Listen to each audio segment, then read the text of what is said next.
we can go ahead and jump in. So this is a topic near and dear to my heart, and I'm very excited to do a little more of a hands-on TUG meeting. We haven't done many of these where they haven't been more strategy oriented. Now, I do think this is a topic where the data is actually something that can have a huge strategic impact, but wanted to do today a lot more live Tableau demo. And I hope it is of interest to folks and that I don't totally confuse people or go through just too many basics. So I'm going to go into a little bit of background on why we selected this topic, this version of what we mean by underserved, go through the data we need, and then we'll jump into Tableau and do it hands-on. And I will finish up with a Q&A. So if you have questions, pop them in the box along the way. We can go back, etc. So also, just a quick announcement, we do have Tableau conference kicking off, I believe, gosh, is it already next week? The week after. And Tableau conference is fully live and fully free this year. I cannot recommend it highly enough. I've blocked it off on my calendar, and there are a lot of cool features, pre-recorded sessions that are already available, and a lot of topics from data culture to hands-on things that I think would be of interest to this group. Okay, so without further ado, underserved. So there's a lot of talk these days from the NCUA, from people shaking the sword and saying credit unions, why don't things apply to them? Why don't the CRA, the Community Reinvestment Act, why don't different things? And it really harkens back to a couple of core questions that we're going to address today. So including, is my credit union lending in underserved areas? Do my members live in underserved areas? Or are my members low to moderate income? And of course, all of those hinge on some key definitions, but the roll-up of this is truly, do I understand some of the needs that may not be met of our members? And we're going to take a look at that and a couple ways you can use a ton of public data in combination, probably more after the fact, because I don't have a ton of real credit union data other than the public. How we can take it in just as much time as it takes for us to do today, have a couple of really key takeaways that can be of interest to your senior leaders, and start you off on further analytical journey. So a couple of terms for us. So the CFPB defines an underserved area in terms of mortgages as being somewhere, specifically a county, at the county level, where no more than 2 creditors have extended covered transactions secured by first liens on properties in that county 5 or more times. And that's, say, for the previous year. So in this case, the 2020 HUD data. We don't have 2021 yet because they take their time. And that is one way of looking at it. We also, on the other side, have the FFIEC, which is often our priority way of looking at mortgage data, for example.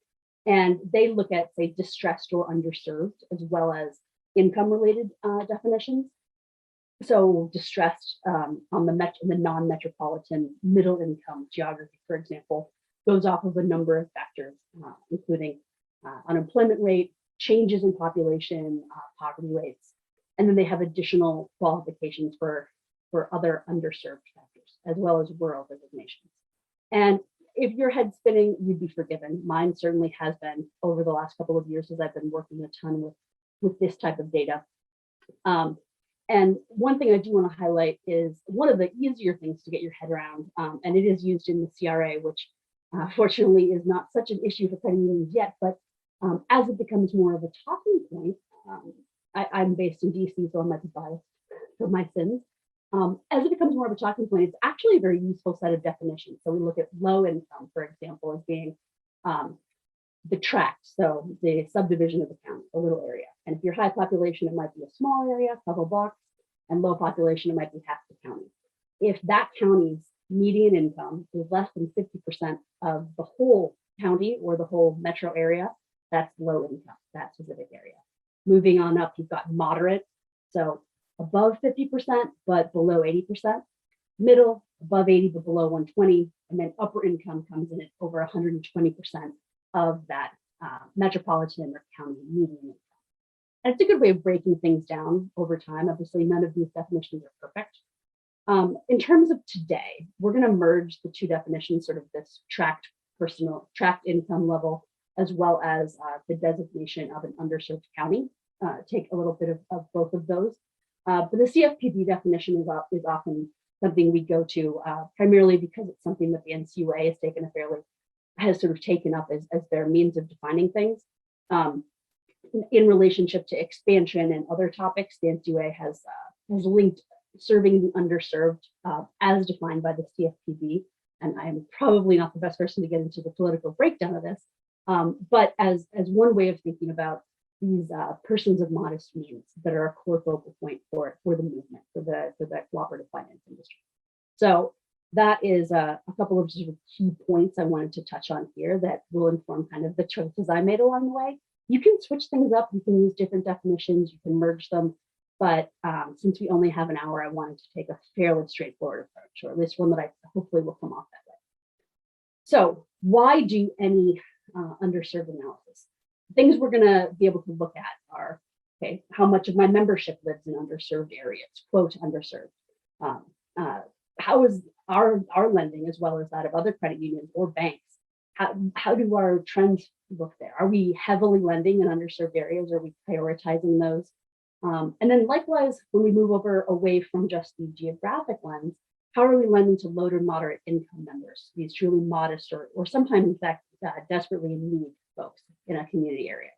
A lot of this geography talk is obviously a little bit tricky if you're coming from a different kind of seg, but an analytical approach from a geographic level does remain the same depending on what you play. There are often additional census pieces of data that we can link in to specify, or you can use your own data to try and create the lens you need.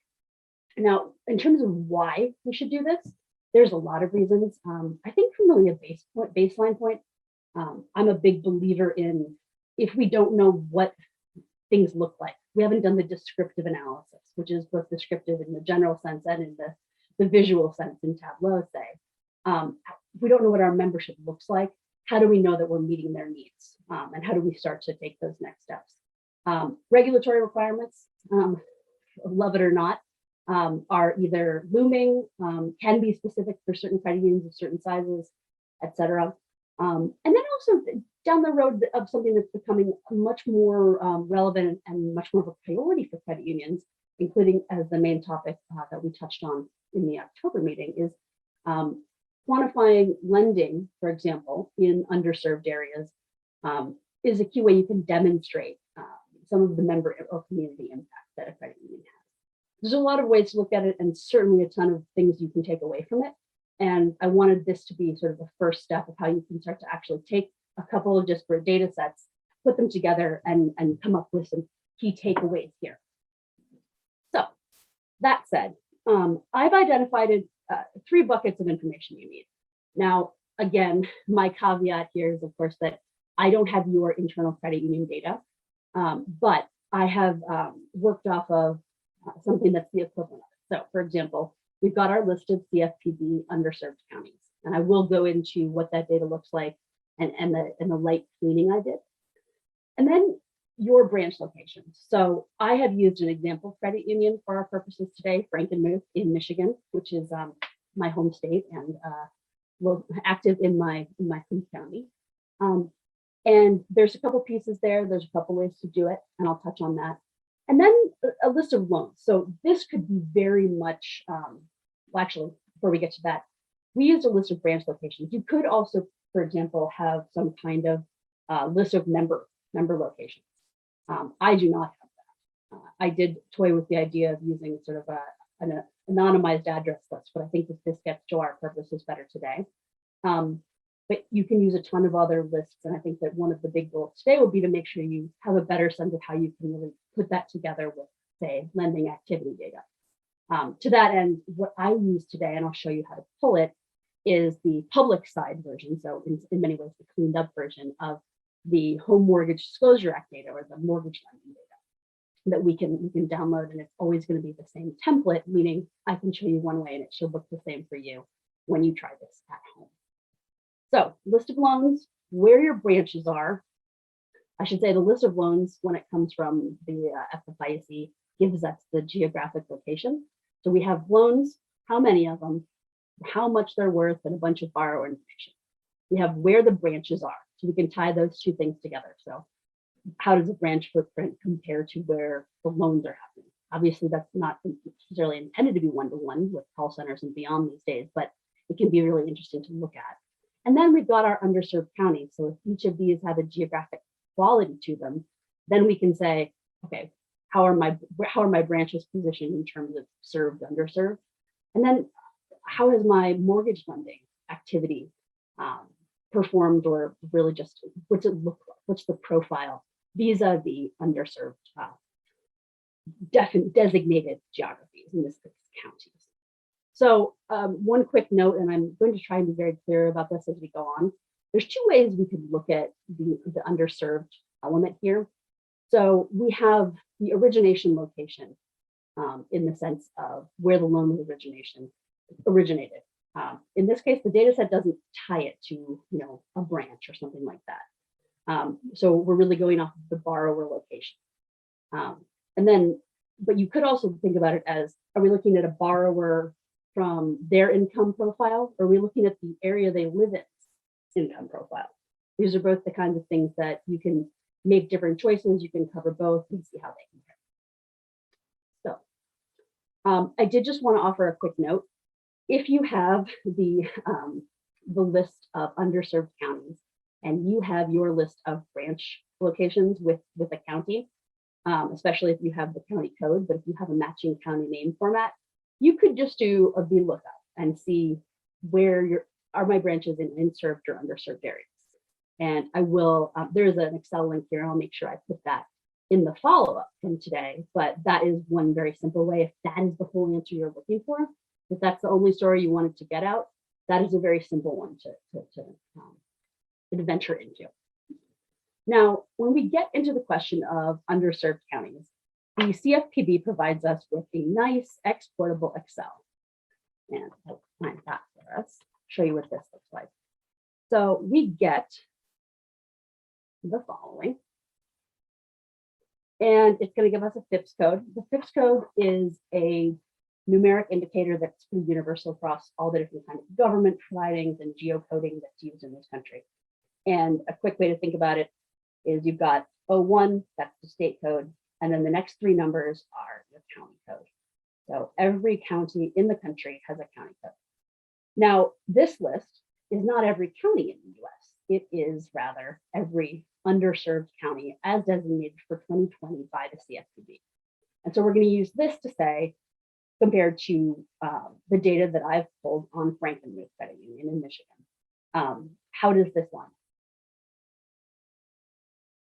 So the next little bit, and I do want to spend a moment on this, is your branch location information, because if you try this at home, you may have frustrations if you have a couple sort of specific hiccups you run into. So ideally, you're going to have a really nice, very detailed set of all of your branch information. That is not always the way of the world, but there are a couple ways we can do that. Ideally, you're going to have the county name. Often you're going to know that. Now, if you have a ton of counties, this might start to get more complicated. And there's a couple things we can do to fix that. I do also, if you have your county name, I'm looking here, there's a very simple lookup table. You can find your county code for any given county name in a state.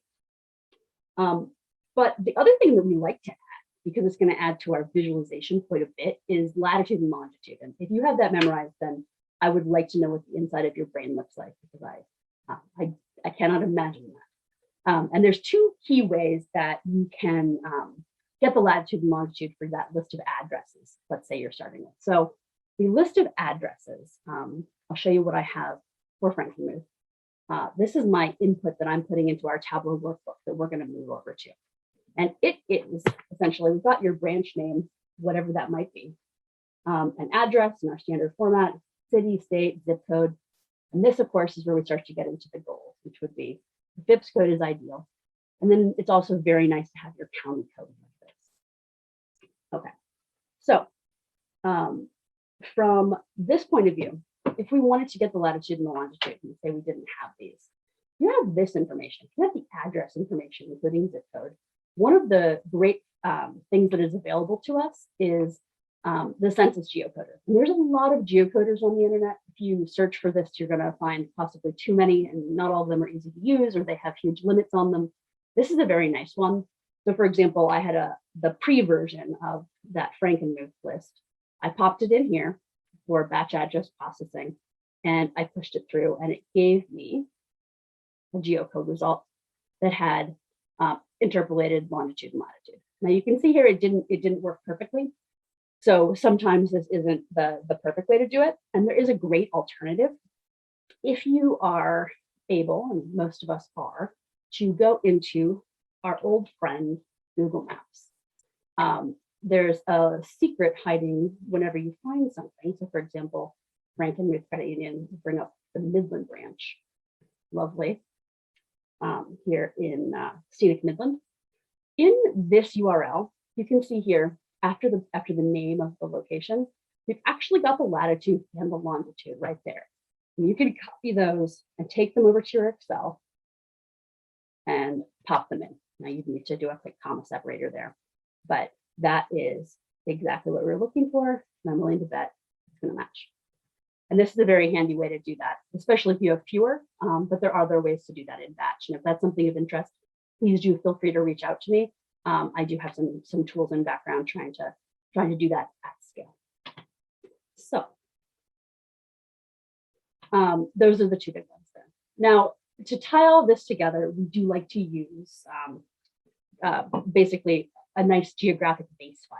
So we could use, for example, that cfpb file, right?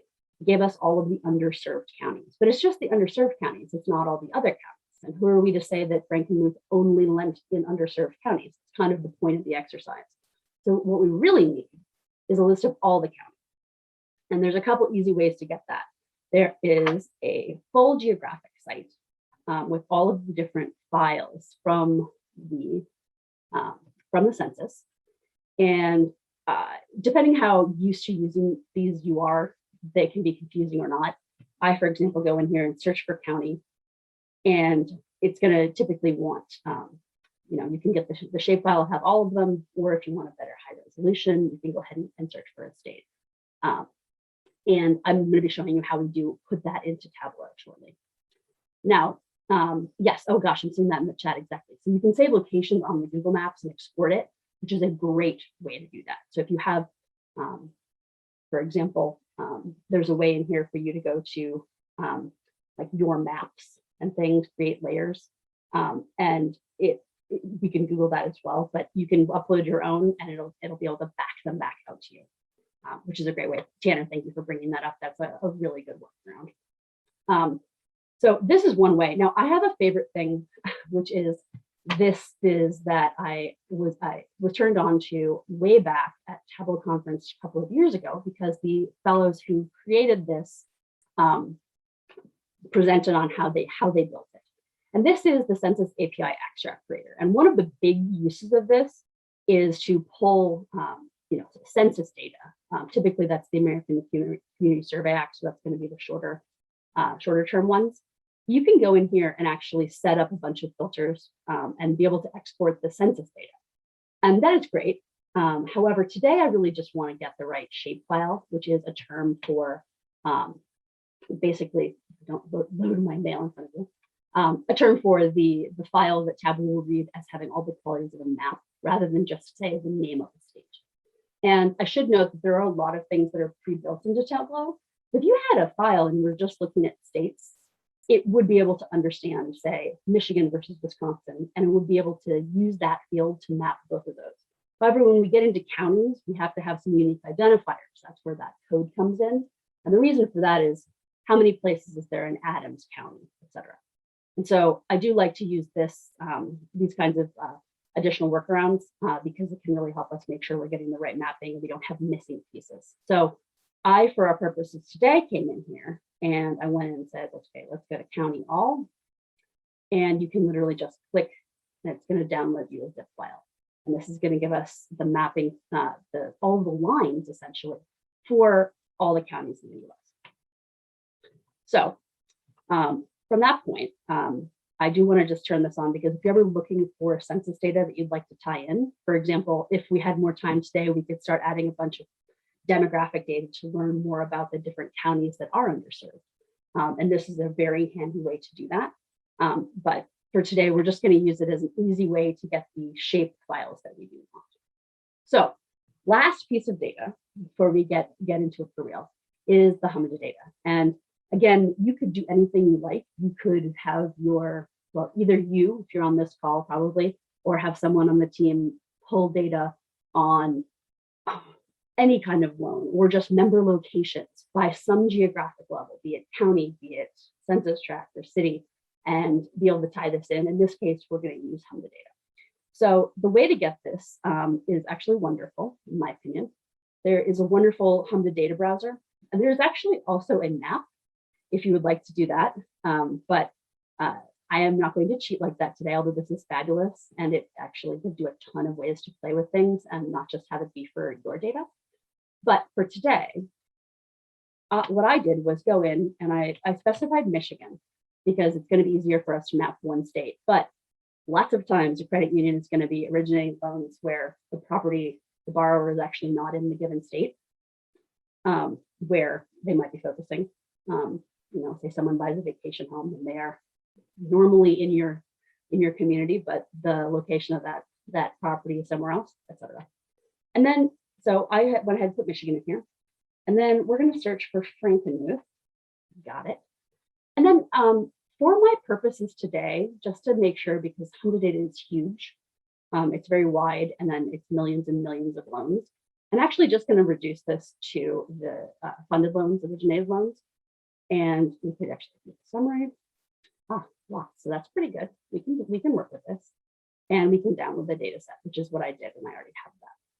Now, one quick thing I wanted to flag about this, and this is what this looks like, is it's got lots and lots and lots of columns, all sorts of stuff. But what it doesn't have is a unique identifier. We've got a unique identifier for the credit union, but not for the loan.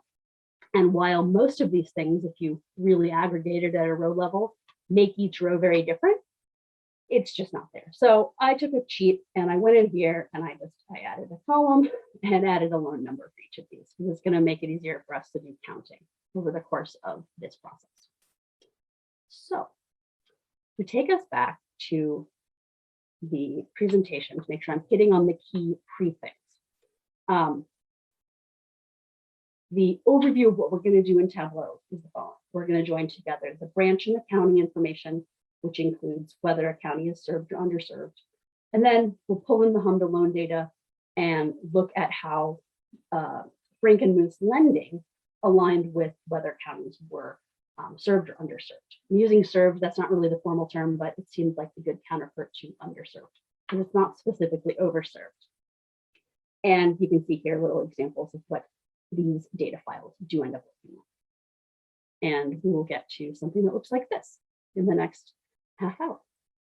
So quick overview here, and I'm going to open up Tableau in a moment. This is essentially what it looks like. So we've got our geography plus the cfpb data. So our census geo file that I downloaded from the that geocoder. And then our Excel sheet with the underserved counties, which I showed you first thing, which is just a list of the counties with their name and code. And then we got branch locations. That's that Excel sheet with your addresses and the latitude and longitude. And then that HUD data file. And from there, we're going to jump over into Tableau.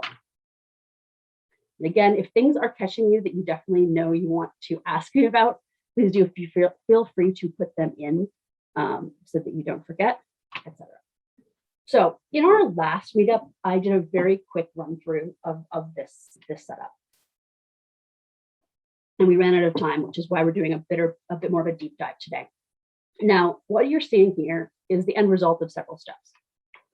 And I'm going to try and go through the different pieces of it and also give you some of my Tableau tips that are time savers, or they make things look nicer along the way.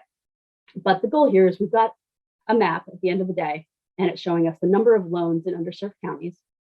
You hover over, you can see that's the number of loans, Kent County, it is served, number and total dollar value.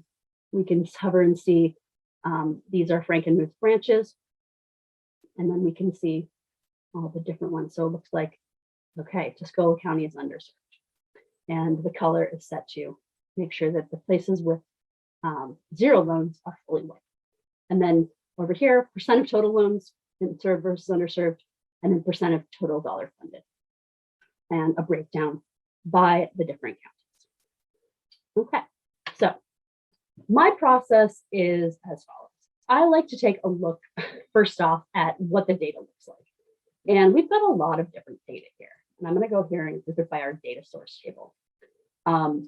It does currently, the light gray ones are because I have this set to hide anything I didn't end up using. I'm actually going to hide them. So if you do see more fields when you jump in, don't be alarmed. So what do we have? Okay, well, our first question from my view is which counties are underserved, just in Michigan, first off. And we have a couple different codes here, but this is, you can see over here on the left side, geography and CFPB. That is that combination of the two. And what we have is, okay, we've got the county FIPS number. Let's go ahead and drag that over here. Okay, and that, which is telling me very little. And one of the things I do recommend, for example, you guys have not played with this particular geography file before, so just go ahead and click on them a bunch and see what the different ones mean. So we can see that state FP, that's that state code. Maybe we don't need to use it. And this was called name LSAD. And I'm sure there's a very coherent naming protocol they use, but I went ahead and added the name by right-clicking and renaming and put in correct county full name so that I would use it. And you can see that name then is a short. So we've got this here. And okay, we've got this. So which ones are underserved? How would we know that? And the way we're going to do that is create an underserved marker. And to do that, we're going to create a calculated field. So when we start out, one thing we have is our county FIPS number, right? We've got that from here. But the other thing we have is a FIPS code from the CFPB because we had to join on something. And this is back where we see the data sources. When I added the file, that is the file from from the US Census, I simply went in here and hit add. And of course, it's going to be deciding not to share everything. But on this list that is not fully showing is add spatial file. And then you're going to be able to click and it actually lets you just choose the zip file. It puts them all together and then you get it. And if you look down here, we can actually see a little bit of a color coding. So you can see the data sources from each of the different tables we have. We show hidden fields. It's going to show us all the other stuff as well. Now, how do we connect these? First, okay. Like, don't quit on me now. Now, one of the big questions is, how did we join these? So in the CFPB file, we have the FIPS code, we've got the county code, but we actually don't have, if we look here in the census data, we don't have a 5-digit code. Well, actually we do, GeoID. But I had forgotten that was there. And oftentimes you don't. Oftentimes you'll just have state and county. So what you can do is go in and see that there's nothing on your list. Now I know there's GeoID. You can create a join calculation. And I can do state plus county. And because they're both saved as string or letters, we can do that. And it knows that they're the same. Second part you might be asking is joins. Okay, why did you choose a left join? The reason I chose a left join is pretty simple. And that is because I want to be able to show all the counties in Michigan. And if I just did an inner join here, it would be choosing all of the census counties here that are also in the CFPB underserved list. We want all the counties, and then we also want all the data for the counties that are in the underserved list as well. So how do we create an underserved marker? One of the ways I like to do things is, well, I could go ahead and start throwing these on a map. I like to see them side by side. So I've got the FIPS code for the CFPB. And if we put them next to each other, and I have filtered down to Michigan. If we do this, we can see that some of them are null. And that's because they don't exist in that underserved list. Okay, that's a key. And an easy way to create is a county underserved or not, is to create a calculated field. And to do that, you can either go up here or right click that I've already created. So I'm going to go ahead and put in, okay, if the census code, so like here, 26001, equals the FIPS code, then it is underserved because it was on the underserved list. And if not, else, it's a served county. And it's as simple as that. And so once we have that, we can go ahead and drag it on. And there may be efficient ways to do this. I went for quick and dirty. But this is our in or out indicator in a sense. And we have that here. So what we have next is one thing I'd like to point out is you do then need to remember not to use this somewhere else when you do want to create a map. Otherwise, it's only going to be using just the underserved counties. So what's next from there? Well, there's a data table here, but let's come back to HUD Data. So if we wanted to create a map then, and I am missing a sheet somewhere, so we'll just create a new one. So say we do want to go ahead and map the counties, whether they're served or underserved. We'll create a new one here, and this is our master county. We're going to go ahead and pull it on. If I didn't have Michigan already as a filter, it would show us everything because that's what's in that data file. And now what we can do is go ahead and start to see how this data works. So County FIPS right here, if you right click it and you go into geographic role, you can see you can set things to different things. So we're set to county, which is what we want. I don't know about you, but these dots don't do a ton for me. So the first step would be to go over here to the marks part and change it to a map, which is far more familiar, delightful. And then the next step, frankly, because I'm a little bit picky about my visuals, although not that picky today, is I don't want to see Wisconsin and Minnesota. I want just Michigan. And so you can go to map and then go to map layers.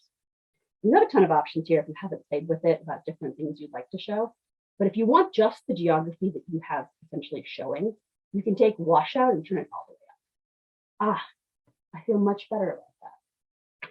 And then for the next step, you can go ahead in here and find that underserved. I use the search a lot because I don't always like going up and down. And you could also do Control F to take you to search. Let's take the CFPB underserved and go ahead and put that in color on our map.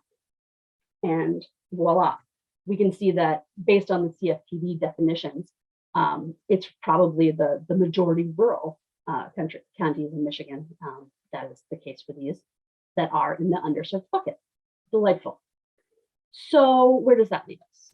My next question would be, okay, that's the whole state, but what about where Frankenmuth has branches? What about that? And there's a way to go ahead and create a field for branch location. And this is why we wanted that latitude and longitude. So Tableau, about a year ago, I believe, created make points and a bunch of other wonderful different fields that let you do these kinds of calculations. So all you have to do is make point and then add your latitude and your longitude in. It's going to give you this branch location. And then there's another factor they added as well, which is map layers. So if I've got this branch location and I drag it on, you can see, okay, I want to add a marks layer. Okay, and I don't know if you can see that because the colors are kind of funny. But now when I hover here, I can see all these dots. And it knows that it's the same latitude and longitude as the state already is. But when I hover, I'm just seeing one thing, and that's because it kind of put it together as one kind of unit. So let's go ahead and find branch name, which we've got here. And I'm going to add that to detail, which basically gives each branch location its own little unique piece of information. It lets us be able to see them on their own. And you can see when you hover here, we've got Vassar.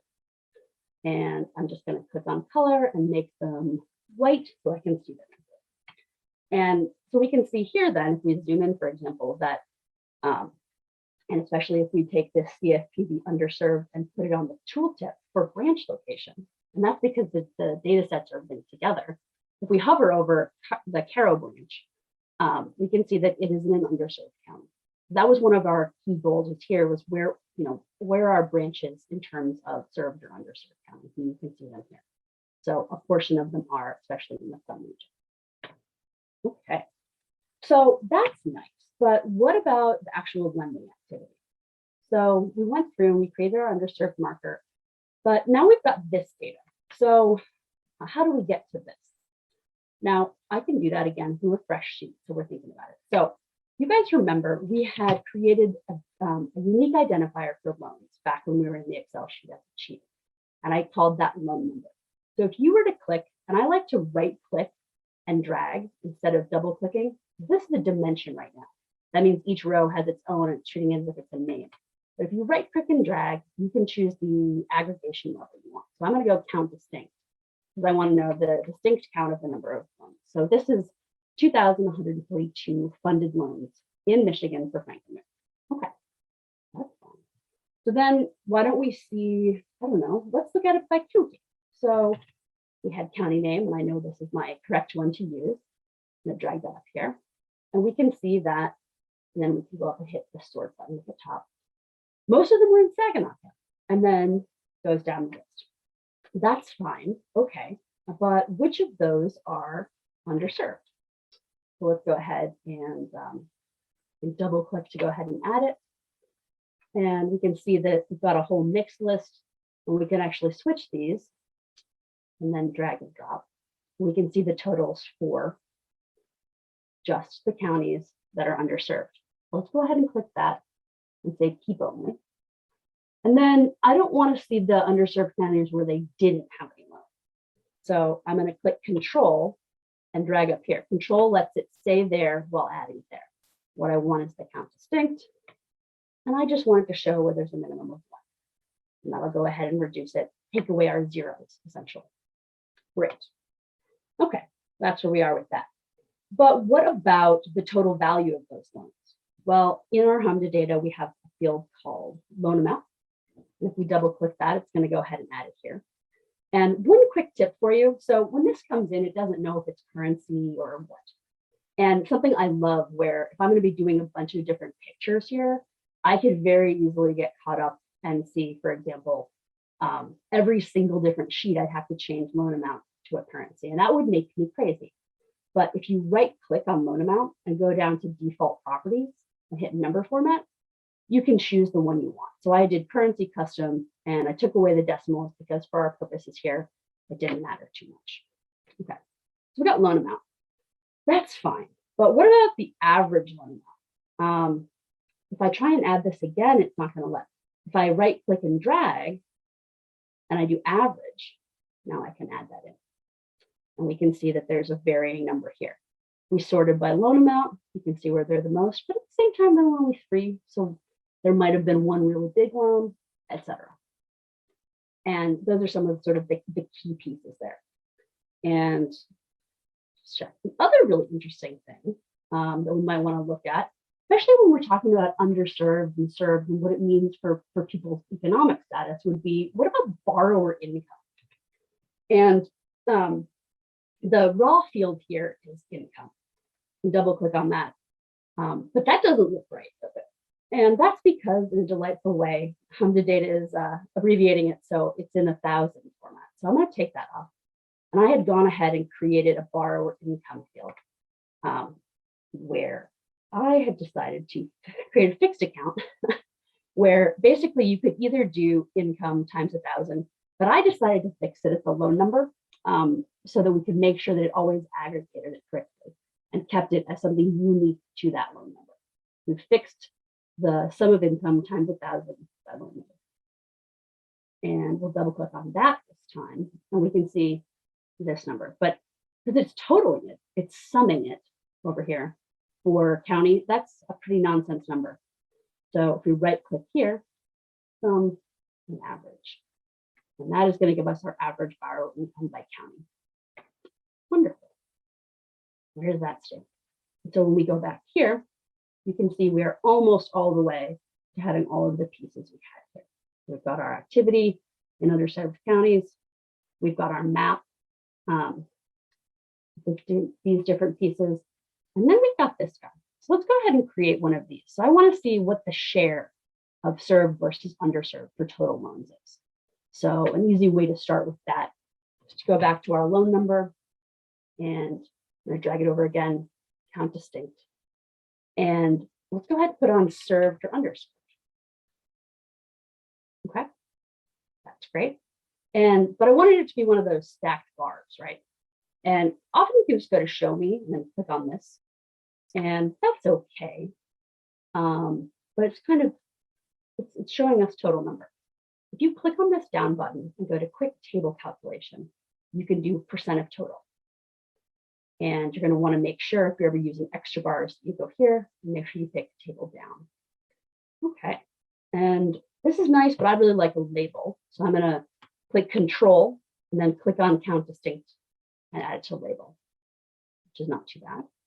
But here, let's make that just a little bit bigger. And that's fine, but we've got our little legend over here. It'd be a lot better if we went ahead and clicked cfpb underserved and added that to the label too. We can see that a little more clearly. And my eyes are getting older, so if we click on label and go in here, we increase that to, I don't know, to 12. That's way better. And in my view, personally, I do think that looks a little messy, especially when there's such big numbers. So we could also right-click on Count Distinctive Loans and go to Format. And let's go ahead and switch that to percentage. It did automatically know it should be a percent, but not the exact time. And there we go. And then we can actually do the same thing with amount, because we want to see the percent of the total loans funded fitting into served or underserved. Let's go ahead and pull loan amount here. Actually, let me double check that this is the way we formatted it. We want it.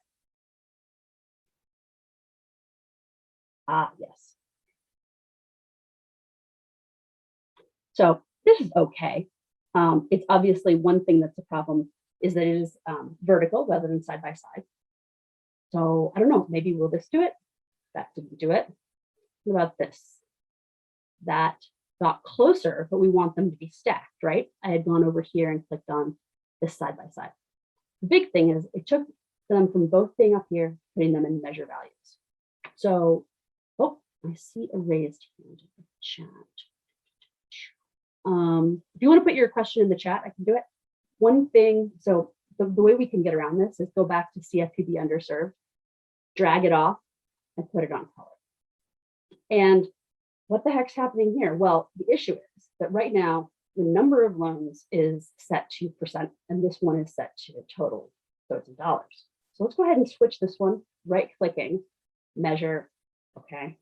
On a quick table calculation, % of total. And again, I'm just going to make sure that it's doing it down. And now we've got side by side. We did lose our labels, but we can add those back real fast. Now, this is not super nice looking. So one thing I'm going to do is right click and edit the alias. So you can see it's telling us that it's a % of the total distinct count of loan number along with CFPB underserved. Well, that's a mouthful. So why don't we do % of total number of loans funded. And then it seems to have held on to the alias I said last time for some reason. And then for both of these, because we've got measure values, we can actually hit control and drag this onto the control. And it's going to remember and know that each one should be on there separately. But this one still has that decimal point. So I'm going to hit right click format. Switch that to a % that I like. And we'll up our font size. Why don't we add back in this? Boom, much better. I also like in this case where as long as you've got it labeled well, you could take away the axis to the dot of 100%. So if you were to right click on this axis, you can uncheck show header. And then you could actually also right click and hit format. I don't want those lines on here. I want it to be kind of clean looking. So I'm going to go ahead and hit this, and I'm going to get rid of my row grid line. And you can format this as well. You can format that, but overall it's a lot more clean looking. Now you would want to add an informative title, which you could go over and look at here, and it's going to be a little bit clearer. I did not put an informative title on. That would have been a good idea. But those are the way you get to these three pieces. And I will switch over to Q&A in a second, because I know I'm just going very fast. And I actually had a couple other sections. I did want to just jump into a couple other dash versions that you can do with this same data. So for example, I need to keep moving the little zoom bar. Say you wanted to map, we've got our map of total loans that had nothing to do with served or underserved. So you can see total underserved loans here. Another fun way is to put in the branches on the served underserved map, which we didn't have before. We just had loan value. So if you needed to tell your boss, okay, I can show you exactly where our branches are versus the served or underserved. So what we've got on here is a version of that map we made before. So we have dragged on county, and then we've gone and dragged that branch location on and then formatted it. And I do want to switch over to Q&A, but I wanted to touch on one last thing, which I have been playing with as well. So if you're looking at some of the HUD data, and if we're in here, I'm being a little slow on this course now. One thing as I was noting is that one of the things I like to do first is to go in and play with what fields I have. And one of the fields we have for HUMDA, in addition to the loan number that we added, is the census tract number.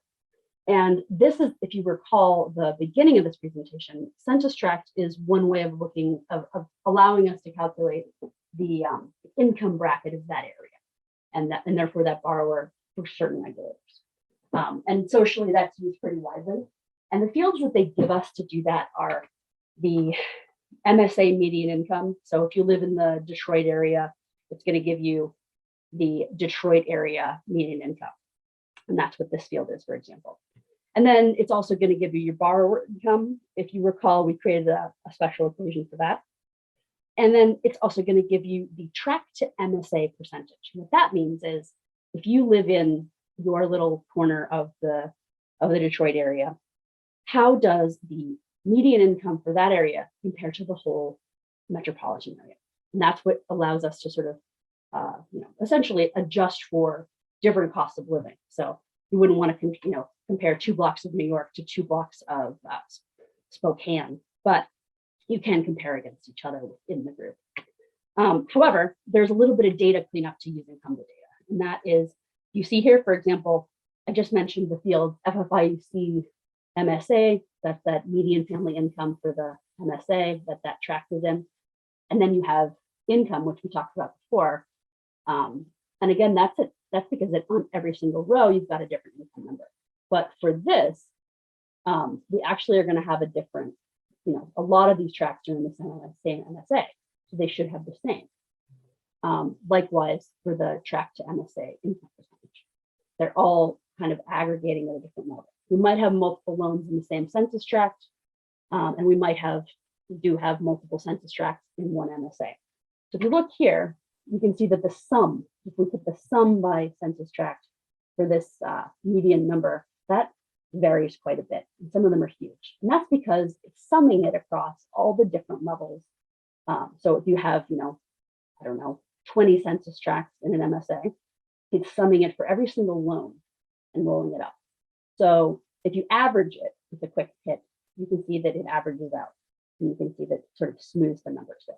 Okay, but I got to tell you, I don't like, especially when we're talking about, averages and medians, I don't like that. That's sort of a very messy practice and a dangerous road to go down. And Tableau gives us a really nice ability to do something called fixed equations. And what we can essentially do is say, okay, I want you to take the true value, the median income number at the MSA level, and then income level for the borrower income, I want you to take that at the borrower level. For us, that's the loan number. And then for the tract to MSA percentage, that's been given to us, and it is specific to the census tract number. And again, I'm going to send all of this out after, but you can essentially set up a couple different calculated fields, and I've broken them out here. So you fix that median family income number by the MSA. And you also, for the same thing, you're going to fix the tract to MSA income number by the census tract. So basically, if you had 10 loans in a census tract and they all were 98%, that's what it says, because that's that tract number. It's going to take the minimum, which is 98, and it's the same for all of them.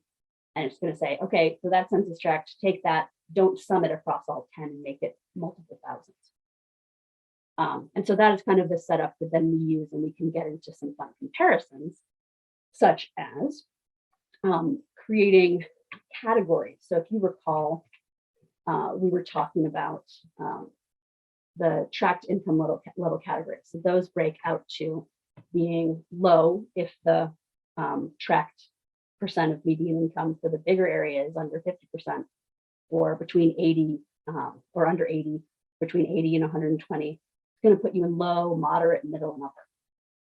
And so if we can create an equation here where we say if it's under 0.5, 50%, then it's low. If it's under 0.8, then it's moderate, and so on and on. And then what you can actually do, we'll have a fresh one here, is let's take our tract income category and put it there. And here's a quick tip. Alphabetically, it was actually going to put moderate above. And if you remember when I was saying how you can always go in and set, say, number format, well, for something like this, you can go to default properties and do sort. And I had gone in and done manual. And so you could go manual. Come on, Tableau. Don't give up on us now. And move moderate, because moderate is actually lower than middle. And then it'll default sort it that way for us. Okay, so we've got these. How many loans fit into each one? So we've got loan number. And again, I'm right clicking and dragging, not listing. And we can see how these distribute.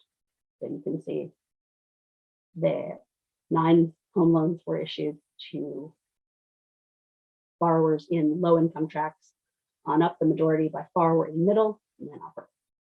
And you could also, in my opinion, that would be a great example of some time where you could create a little bar chart for yourself. It might be a case where you do want a stacked bar, where you put this there, and you can see how they break down, or create a percent of total like we did before.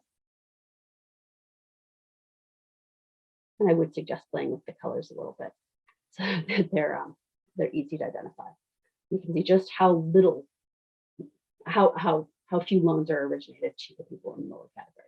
Now, something we don't have time for today, but is an essential next step, would be to say, that's fine, but how many people actually live in those areas? So if there's almost no one living in a low income tract, it's very unfair for you to go back and say, we're not lending enough to low income tracts.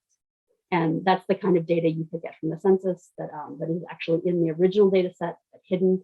And then you could say side by side, how's it comparing? One comparison I did using the same logic, I applied that 50%, 80%, et cetera, to the borrower income. And you can see how they align. When we're looking at the tract income, so say it's a middle income tract, we can see how that distributes across a low, middle, moderate, upper income person using the same criteria. And so you can start to get to some interesting things to say, okay, we were lending a lot in a moderate income tract, but were they the rich people in that area, for example, and get into some questions like that. And I'm almost going to run out the clock, so I better go ahead and probably move over to Q&A. And I know I've gone on for quite a bit, but if you do have questions, or if you want to retype in, I know somebody had raised their hand and I apologize. Please go ahead, let's hit the Q&A area. I am going to clean this up a bit now that I've torn up this workbook while I'm demonstrating, but I am going to send this out. Last time I did supply a box link for download. I hope that works. If somebody could let me know if it doesn't, I'd be happy to provide it another way. I know folks do end up with quite a few restrictions from the firewall side of credit unions. So open for questions now. And if I don't get any, I will go ahead and show you the last couple of things I was mapping. So please let me know.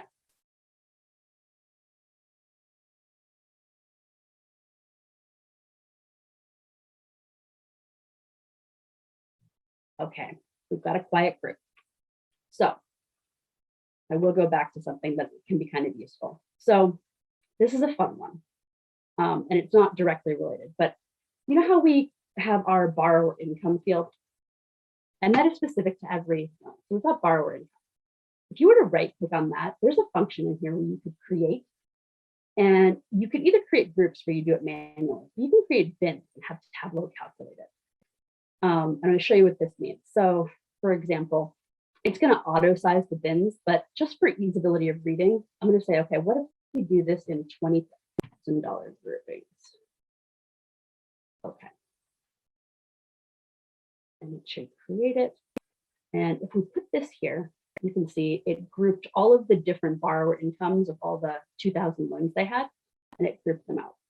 And so if we go back to our old friend loan number and drag that guy here, not distinct, we can see the number of loans by actual borrower income. And again, I don't find this that easy to read. So let's turn this into, in my opinion, one of the best chart types, the bar chart. And let's move it like that. We've got some nulls. What null means in this case is that they did not have the borrower income entered on the Humdalar, which is rare but has happened. We'll click on that and hit exclude. And when you see 0, that just means it's 0 to 20,000. This is 20,000 to 40,000, etc. I kind of get annoyed with that labeling, but it does probably make those sense. And so you can see here, we've got the distribution of the borrower income all the way up to our almost $1 million mark. And another fun thing you could do here, we've got loan amount, right? And if we put that on color, we can see where does that concentrate. So actually, I mean, it is the most borrowers. If we switched it to average loan,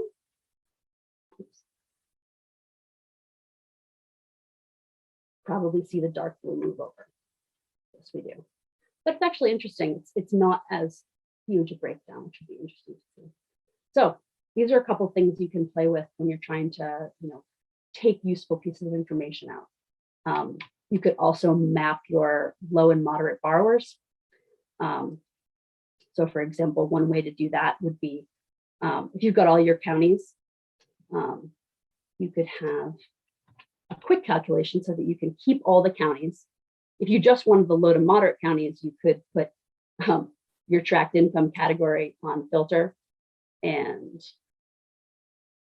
just choose those, but it's going to take the counties that don't have them out.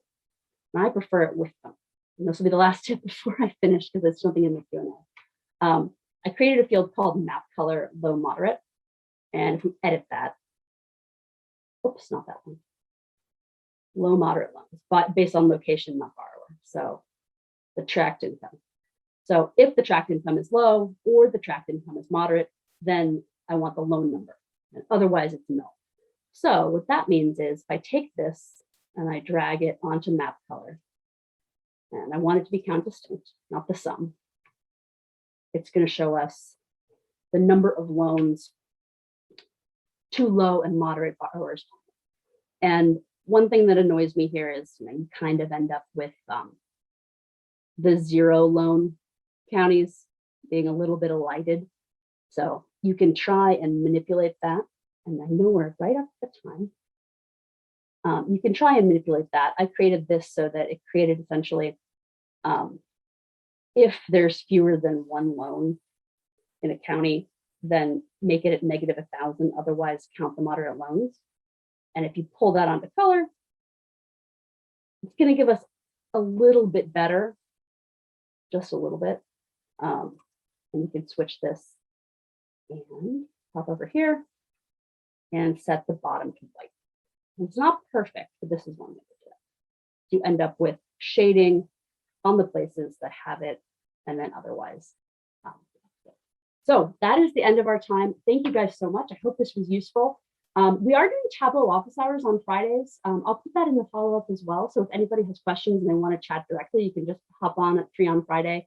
And I'm happy to walk through anything in particular, or if you're trying to do this and your data sources aren't joining up right, I am more than happy. I have gone through all of the battles in my mind and physically in Tableau to try and to massage these things. So, and also feel free to reach out directly. I'm always happy to help as well, or directly to somebody who can. So thanks, everyone.